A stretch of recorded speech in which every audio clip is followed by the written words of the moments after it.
Here's a song that marked a new direction for a band that had already been playing for 13 years at the time the 80s began.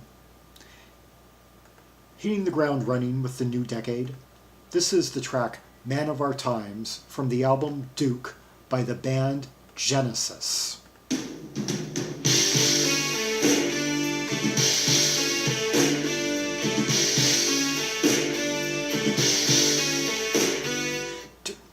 Already, this was written by Mike Rutherford, and two things come to mind with that.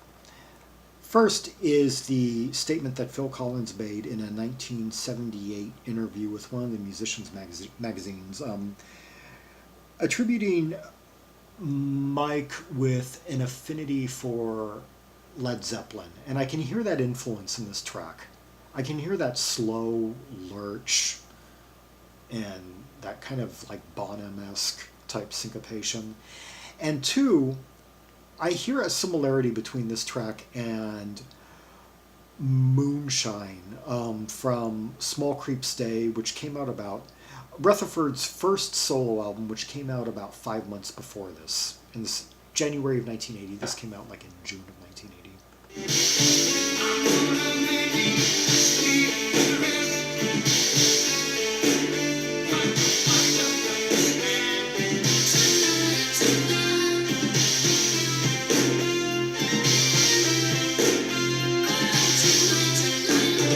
Already that Tonight, Tonight, Oh, Tonight, Tonight, a bit of a precursor there to a later song of theirs, Tonight, Tonight, Tonight, off of the Invisible Touch album. And that too mined a similar kind of dark territory as this one. The opening line, I'm one of many, I speak for the rest, but I don't understand. Already you're getting the sense that he's talking about someone who communicates with a lot of people indirectly by being well known, yet and people look up to him, and yet he's only human and has his own uncertainties and doesn't quite feel the divinity that maybe other people in some regards cast on him.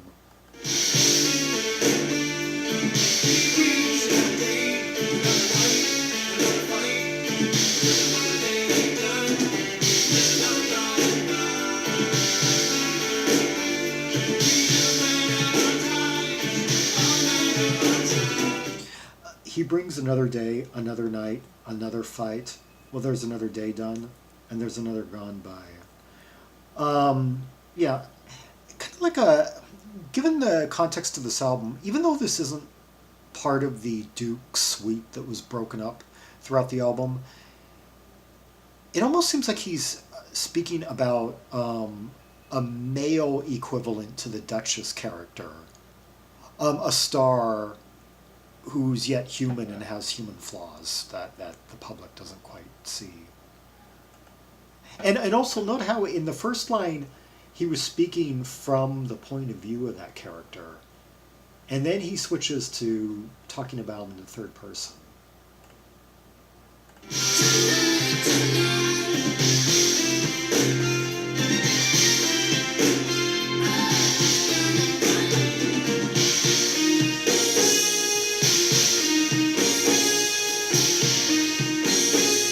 That rhythm, that it's almost like, I swear, you could take different tracks from this apart and play them individually, like the drum pattern, even that alone, and the source would be unmistakable. You would know it's this number if you're familiar with it already.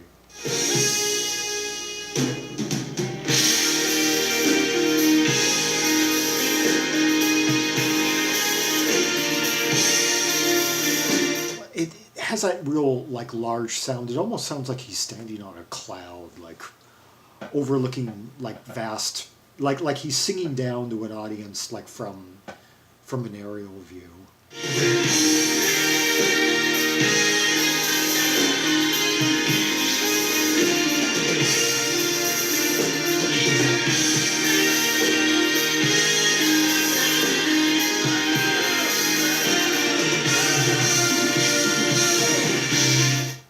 the vocals are so remote. It's like slightly distorted, kind of down in the mix.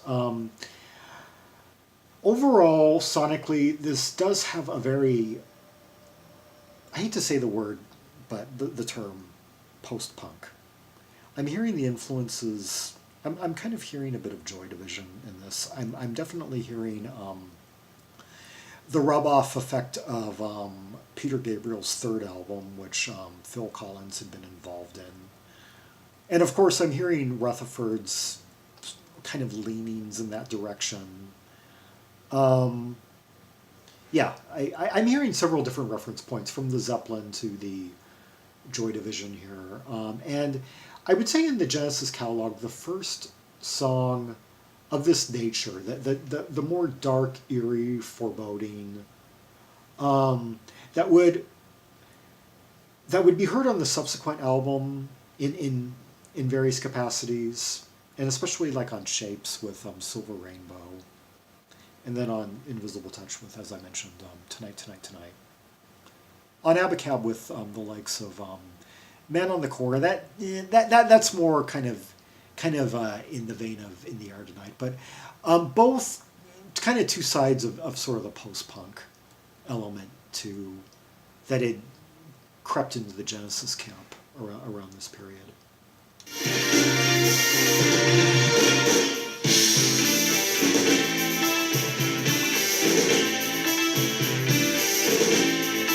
Yeah, those kind of doubled up, those tom fills, kind of like industrial.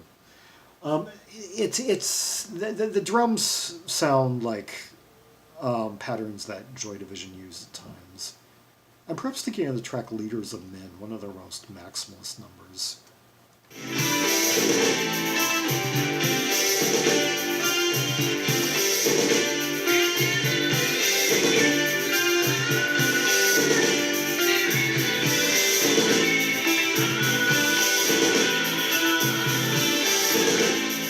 Oh yeah, that now that's a tactic I don't think Phil used anywhere else. That really remote, low channel, low frequency, but like distorted vocal, in a higher pitch than he normally sings, and in the beating of your heart, there is another beating heart. This is the feeling, the meaning of this is quite intense.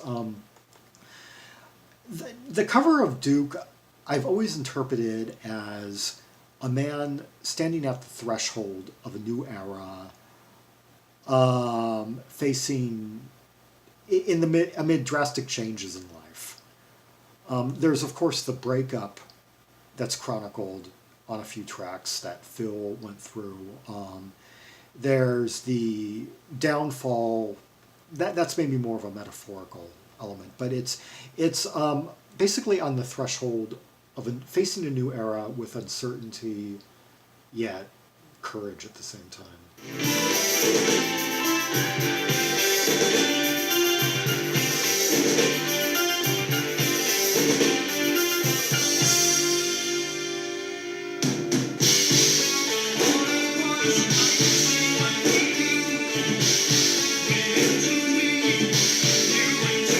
Those controlled cymbal spray sounds right there. I'm wondering what was done to make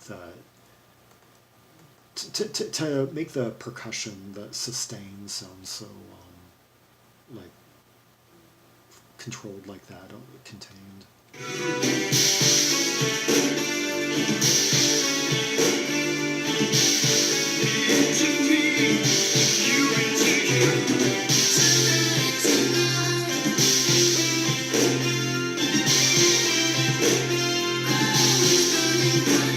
That high pitch that marks the moment like at the middle of each verse, that that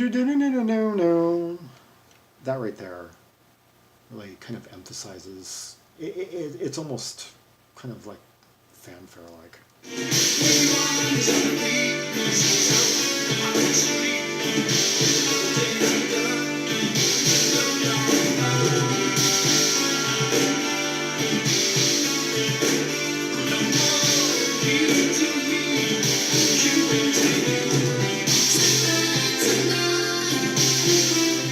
let's see. All at once I can see what we do, me into me, and you into you. Tonight, he's burning bright. Everyone is on their feet, 'cause he is out on the street. There's another day done, and there's another gone by. No more me into me, and you into you. Tonight, oh, he's burning bright.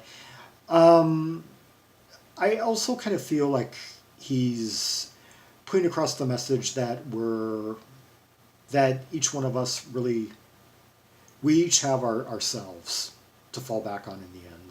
That you're the only person that you can totally rely on, and he's the only person that he can totally rely on.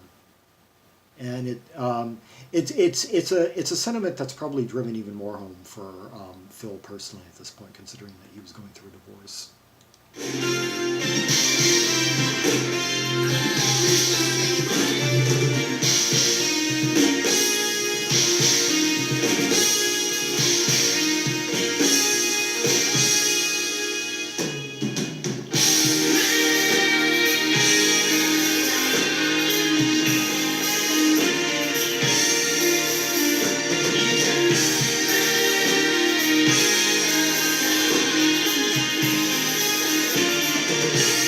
I can only imagine just how him really holding his head up as he sings. I've never seen a live clip of this, but this is like the track that would only be powerful. It's delivered kind of from a high and mighty, you know, position, you know, on stage.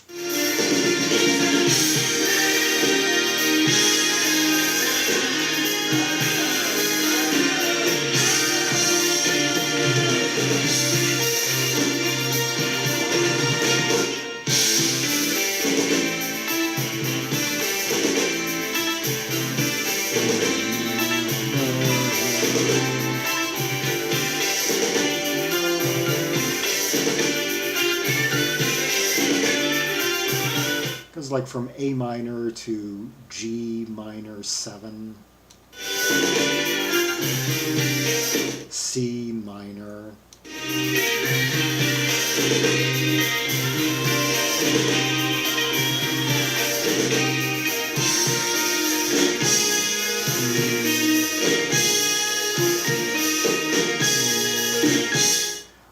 C minor to B is a bit of a strange key change.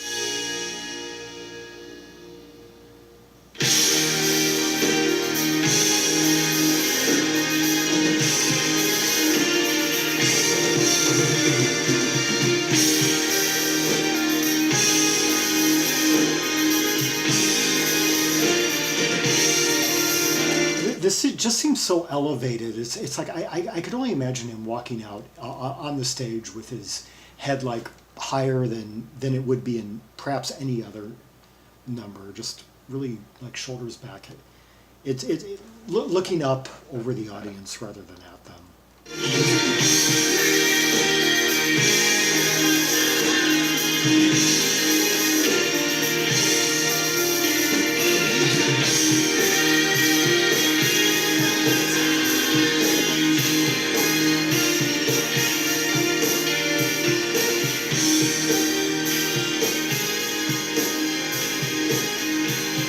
And now turning his back on the audience.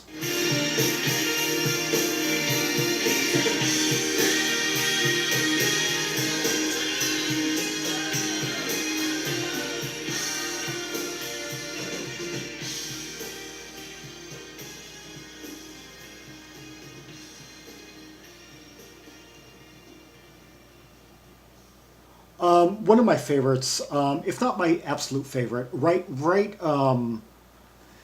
it's like almost a tie between that one and Behind the Lines and Duke's Travel, Duke's End. But overall, just a thematic, epic album, one of their best. The 1980 Duke album by Genesis. A sad album, but one that could mean a whole number of things depending on where you are in life at the time.